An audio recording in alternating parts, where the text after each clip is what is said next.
السلام عليكم ورحمة الله تعالى وبركاته متتبعاتي الأوفياء. مرحبا بكم اليوم في فيديو جديد على القناة. الفيديو ديال اليوم بغيت نشارك معكم هذه التكاية.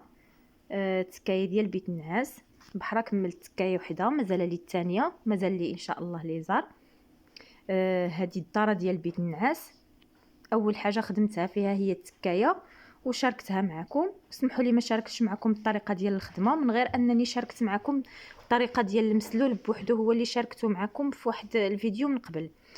المهم ان شاء الله في فيديوهات مقبله الا كنتوا باغيين ومهتمين باش نخدم معكم شي حاجه من هنايا، خليو لي كومونتير وانا رهن الاشاره ديالكم.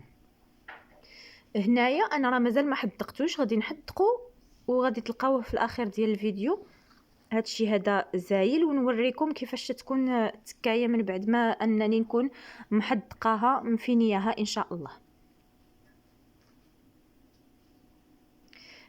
انا دابا راه غير هي بغيت نشارك معكم وصافي، اما هي راه مازال فيها شويه ديال الخدمه، لحقاش نخيطوا طرف ديال الثوب واحد اخر تيكون في هاد الجدر ديال المسلول، وتيبقاو هادو فاش تنحدقوهم تيبقاو خارجين بوحدهم.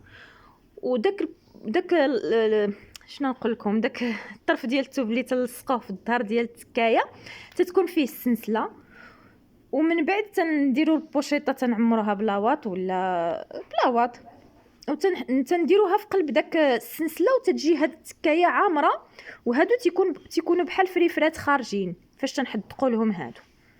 تنتمنى تكون الفكره وصلاتكم، لحقاش انا دابا مازال ما ساليتش الشكل النهائي ديالها وشحال هادي ما درت شي فيديو معكم، وبغيت ان شاء الله نشاركو معكم. ان شاء الله غادي نرجع معكم ملي غادي نحدقها.